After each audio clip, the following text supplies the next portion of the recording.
시장 클로즈업 시간입니다. 시장 분위기가 나쁘지 않은 가운데 과연 이 분위기가 이어질 수 있을 것인가 큰 그림을 살펴보는 시간. 이분 모셨습니다. GFM 투자연구소 이진우 소장님 자리하셨네요. 어서 오세요. 네, 안녕하세요. 네, 밤사이 또 미국에서 좋은 소식이 들려왔습니다. 뉴욕 증시가 시원하게 급등을 해줬는데 그 내막을 들여다봤더니 FOMC에서 만장일치로 금리는 이 수준을 유지하겠다. 네. 그리고 앞으로 금리 범위를 움직일 때는 인내심을 갖겠다라고 이야기를 표현을 했습니다. 이 이슈 좀 들여다볼까요? 시사점이 있을 것 같아요. 네. 먼저 이 그림을 보여드리는 게 나을 것 같습니다. 미국 S&P 500 지수 한번 보시죠. 그동안에 이제 작년 초부터 해서 이제 지난 12월에 급락까지 해서 다 이제 담겨져 있는데, 요즘은 뭐 그냥 월가에서 중시하는 50일, 20일 해서 이동평균선 이렇게 단순화했습니다.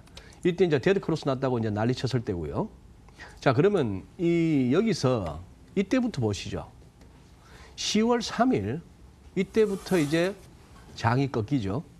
장이 꺾였던 가장 결정적인 그 배경은 제롬 파월 연준 의장이 전미 실물 경제학회인가 하는 거기에서 연설을 하면서 미국 경기 너무 좋다. remarkably positive 이런 얘기도 하고 그다음 중립금리를 언급하면서 중립금리에 한참 못 미친다 기준금리가 이 발언이 있었죠. 그 이후에 이런 우여곡절 끝에 또 이렇게 무너지는데 이때는 또 한참 그 얘기할 때입니다. 11월 이 무렵에는 뭐 리차드 클라리다 부의장하고 나와가지고 뭐 중립금리가 뭐 그렇게 쉽게 설명되는 것도 아니고 또 중립금리 바로 밑 아래 뭐 이런 얘기도 하다가 중립금리 레인지에 그렇게 해서 돌았는데 이날 이 1월 4일 날 짱대 양봉이 나왔던 배경도 이때는 그때 댈러스에서였나요? 그 댈러스 연준이 주최한 모임이었는데 전미경제학회 거기서 버냉키 그리고 제니 옐런 전직 의장들하고 같이 토론하는 자리에서 이제 확 또 이렇게 방향을 바꿨었죠. 그때 이미 뭐 트럼프 대통령이 원하고 시장이 원하는 메시지는 다 집어 던졌던 연준이었는데 어제도 그러면 이렇게 상당한 상승폭을 보이면서 이 의미 있는 하락 추세선도 물고 올라가는 이것도 결국 1월 FOMC가 만들어낸 장입니다. 그렇다면은 아주 단순하게 보자면은 빠지는 것도 연준 때문이요, 파월 때문이요, 오르는 것도 연준 때문이고 이번에 오르는 것도 연준 때문이다라고 할 수 있죠. 예. 어제 이제 뭐 이미 다 다루셨겠습니다만 할 얘기는 다 해버렸죠. 그리고 이미 1월 4일 날 스탠스가 확 돌면서 그때 그것이 이제 컨펌이 된 셈인데 이른바 성명서에서 큰 변화가 있었습니다. 뭐 some further gradual increase 이런 표현을 해가지고 조금 더 점진적이나마 금리를 올릴 수 있겠다고 했던 문구 확 빼버렸고요. 그리고 앞으로 데이터에 달려있다 하는 데이터 디펜던트로 가고 그런 얘기였습니다. 결국 월스트리트저널의 헤드라인이 이거죠. 연준이 신호를 줬는데 결국 금리 인상은 당분간 중지된다, 홀드된다 이런 얘기였죠.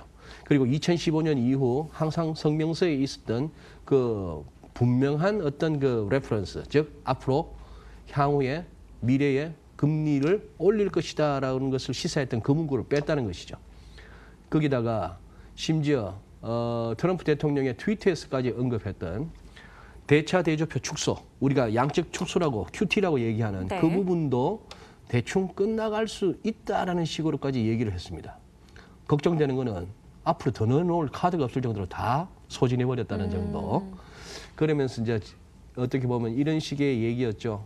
뭔가 크로스 커런트라는 표현을 쓰면서 자기들이 기존의 금리 인상 그 스탠스를 유지하기에는 이런 역풍들이 있었다라고 하면서 이제 중국, 유럽을 갖다 명시하면서 글로벌 경기가 둔화되는 흐름이 있다. 그래서 금리 올리기가 좀 껄쩍지근하다는 얘기고요.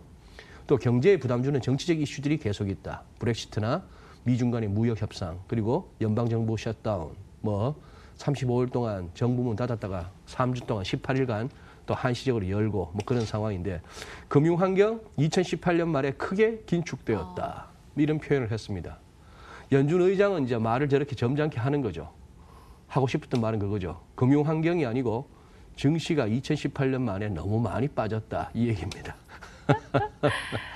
새해 들어서는 그 많이 빠진 걸 조금 되돌리려는 움직임이 나타나고 있달까요? 네. 일단 밤사이에도 이번 이슈에 긍정적으로 반응을 하면서 나스닥은 2% 이상 올랐고요. 네. 빵 종목부터 해서 반도체 관련 종목들 다 줄줄이 올랐습니다. 예.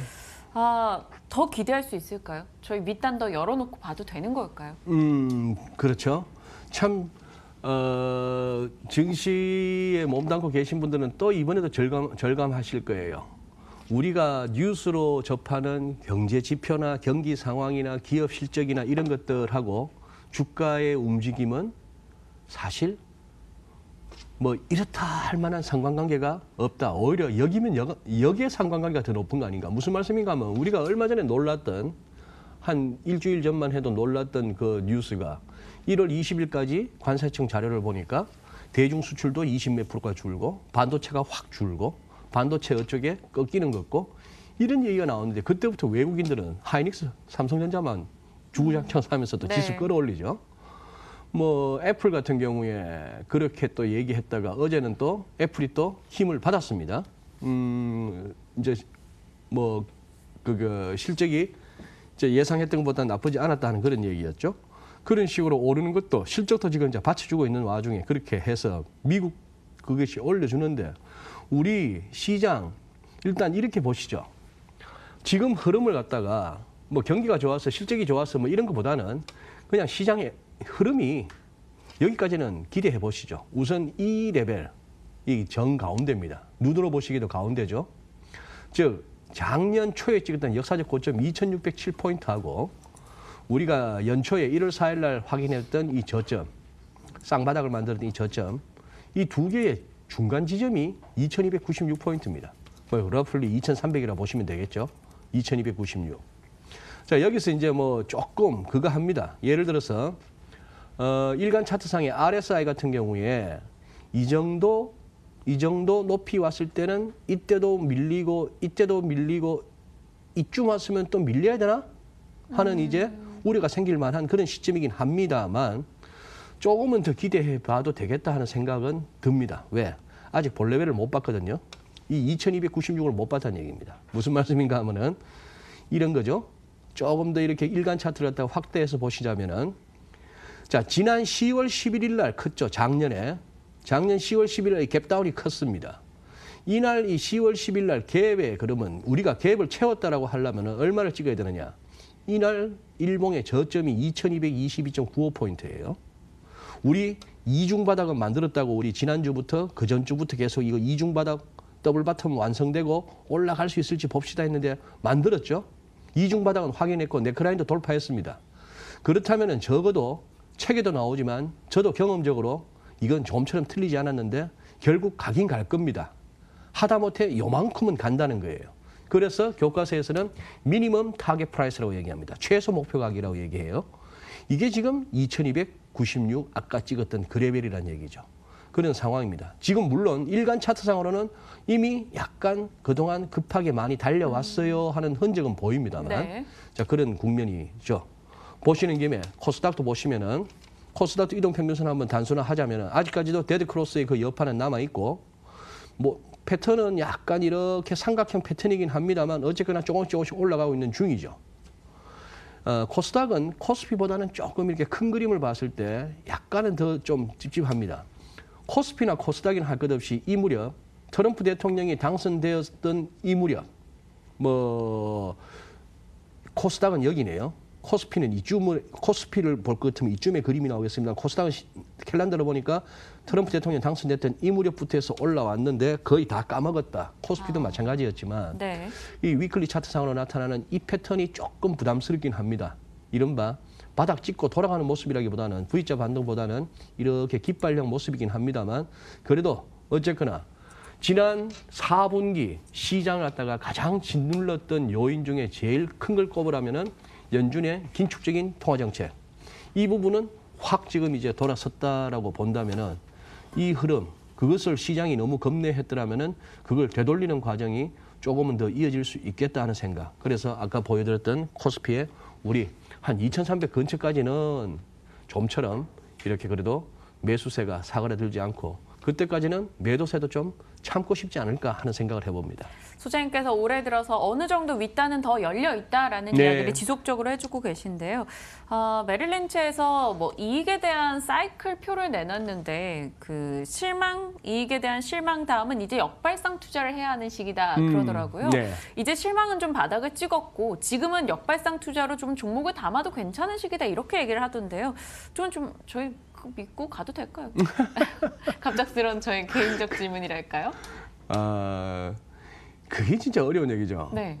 역발상 좋은데 역발상이라는 것은 뭐 여러 스포츠에서도 도박에서도 뭐 어디서나 역발상으로 접근하다 보면 좋은 결과 나올 때가 많은데 뭘 담을 것인가는 참 어려운 문제예요. 맞아요. 그것 때문에 머니투데이를 비롯한 채널들이 전문가들 모셔서 항상 이렇게 업종 분석, 종목 분석하면서 이렇게 접근하는 그게 있죠.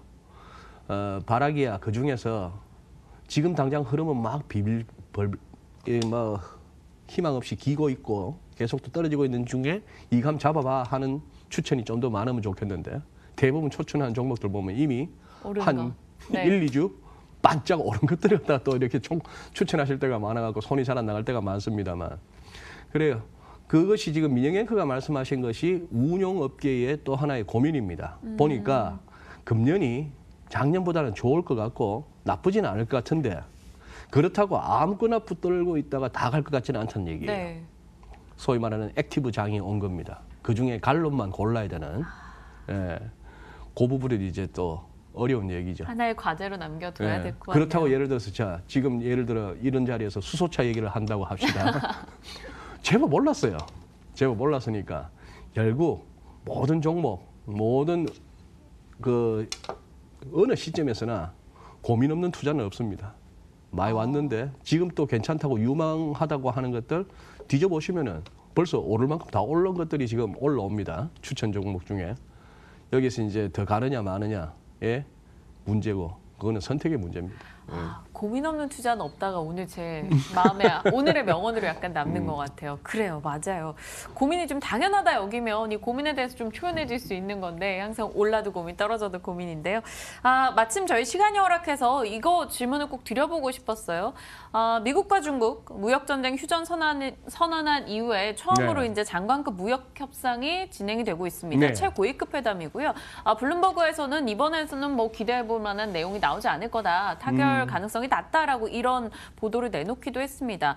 일단 뭐 3월 1일까지 뭐 미국에서는 잘 이루어지지 않으면 우리 관세 올릴 거야 이렇게까지 나오고 있는 상황인데요. 어떻게 해요? 지금 상황 좀 기대해볼 만할까요?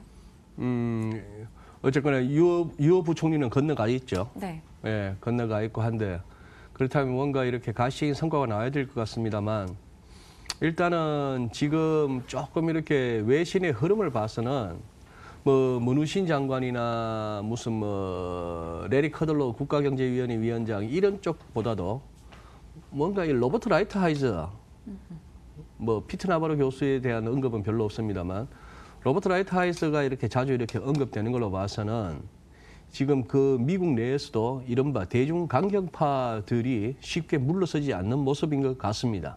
같고 일단 트럼프 대통령이 일단 한풀 꺾였다는 느낌이 들어요. 우선 셧다운 갔다가 이렇게 중지하고 3주짜리 한시적이긴 합니다만 정부 다시 여는 것도 뭔가 이렇게 누가 봐도 이거는 굴복의 느낌이 들죠.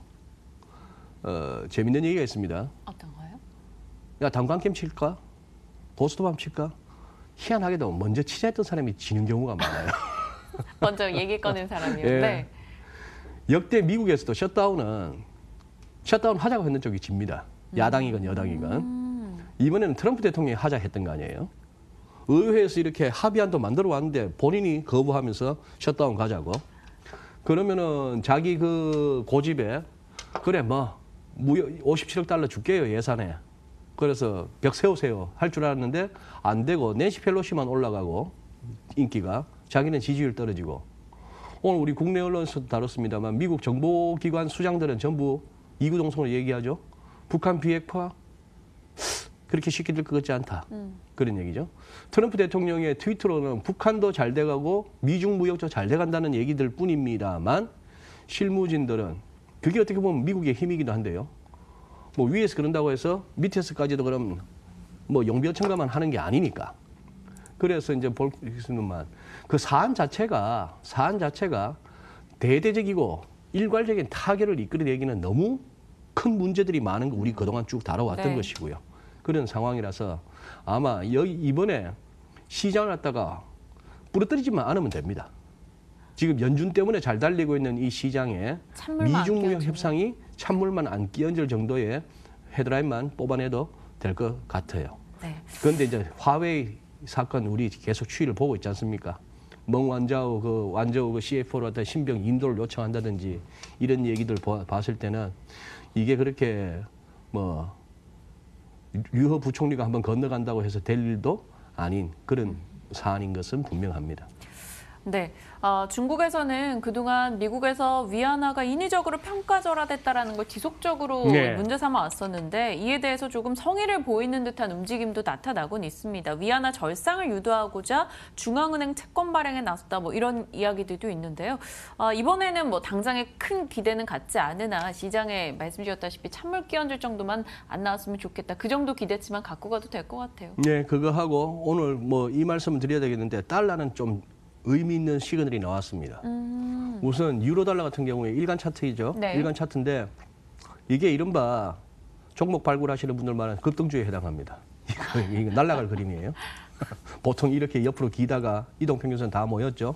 살살 날아갈. 즉 유로가 강해질 느낌이 드는 와중에 연준이 컸죠. 자, 그다음에 우리 달러원 차트에서도 그동안에 늘 똑같은 말씀만 드렸는데 의미 있는 신호가 하나 나왔습니다. 이 추세선을 물고 내려옵니다. 그리고 그때 한번 제가 말씀드렸던 이 다이아몬드 패턴 가능성, 이 다이아몬드 패턴도 물고 내려온다. 이 높이는 40원. 그렇다면 1120원에서 40원, 한 1080, 조금 1070까지도 내려갈 수도 있겠다. 그 와중에 외국인이 수급이 우호적이다. 주식은 좀 더 갈 수 있겠다. 이런 생각 해보게 되네요. 달러 알겠습니다. 약세 좀 신경 써서 관찰하실 필요가 있습니다. 외환시장의 움직임 여러분 꼭 염두에 두시면서 흐름 체크하시길 바랍니다. 오늘 시장 클로즈업도 알차게 꾸려주셨습니다. GFM 투자연구소 이진우 소장님과 함께했고요. 저희 탐나는 주식 2PM 여기서 같이 인사 나누도록 할게요. 시청해주신 여러분 고맙습니다.